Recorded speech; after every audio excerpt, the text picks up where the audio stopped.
Bonjour à tous, c'est Paul pour vous présenter un nouveau sapin en sucette sur le thème de la conservation par fumage.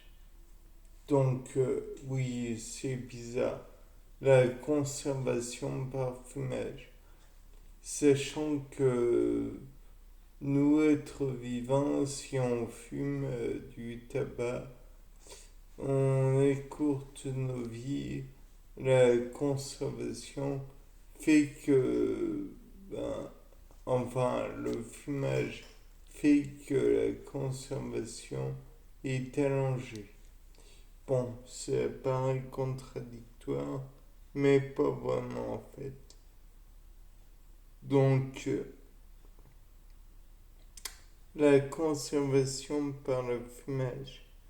Donc, tout d'abord, on peut dire que lors du fumage, il y a des bactéries sur le produit que l'on est en train de fumer, mais pas que, parce que,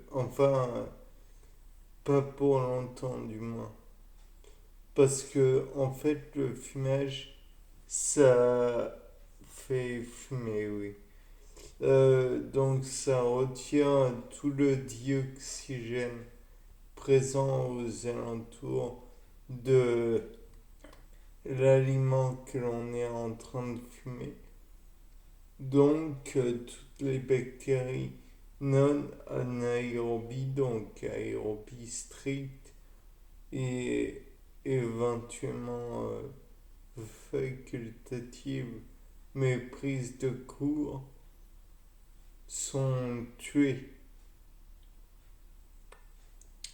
Ensuite, on peut envisager un petit problème très simple, c'est que lorsque on conserve au fumage, on a tué des bactéries, d'accord, mais il se produit le fait que les particules de carbone vont s'agglomérer sur l'élément qu'on est en train de fumer. Donc certes, ça a des avantages, le fumage, mais faut dire que c'est tout aussi mauvais pour les bactéries que pour nous. Si on mange trop d'éléments fumés, on va accumuler des éléments nocifs. Voilà. Sur l'élément fumé va s'accumuler un style de goudron, de particules en tout cas, qui vont se réassembler avec la chaleur, avec les protéines, les graisses, tous les éléments de l'aliment. Et donc à la fin, il va se produire la conservation à plus long terme, car les bactéries ne pourront pas attaquer les aliments parce que, naturellement, il y aura un support protecteur et comme on nous le répète pour le tabac, ça produirait d'éventuelles mutations et les mutations chez la bactérie fait que elle risque de mourir au plus vite et prématurément. Donc, en somme, le préchauffage aussi de l'aliment, car si on fait de la fumée, comme dit le bon vieux dicton, pas de fumée sans feu. Et là, dans le cas présent, il y a forcément un peu de feu. Et le feu fait que la température est tout de suite insupportable pour certaines bactéries. Donc ça augmente le nombre de décès bactériens, si on peut dire décès dans ce genre de circonstances. Bien, mis à part ça, ben, je crois que on va plutôt allonger un peu la sauce en parlant de, du salage. Donc le salage, c'est quoi? En fait, c'est une méthode de conservation par le sel. Enfin, si je m'exprime bien. Donc on utilise chlorure de sodium.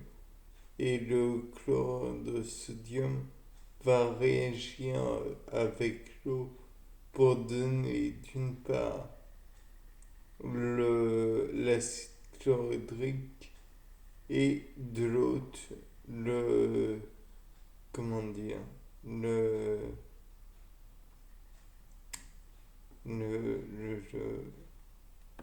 la soude, l'hydroxyde de sodium.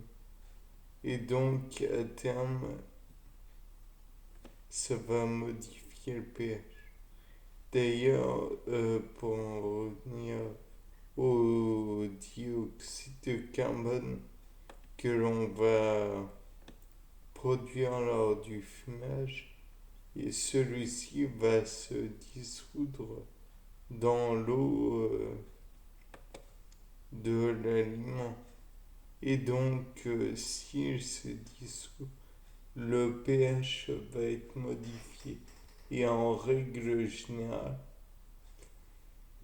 le pH est tendu et calculé grâce à la formule pH égale moins log de la concentration en H3O+. Et il faut se dire que avec la, la dissolution du dioxyde de carbone, on va remettre en, pas en circulation, mais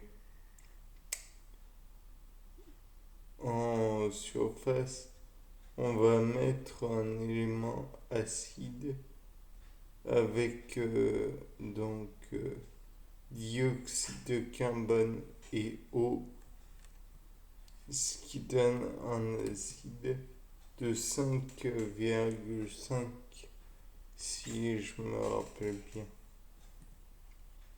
Bien, c'était pas le thème. Au revoir.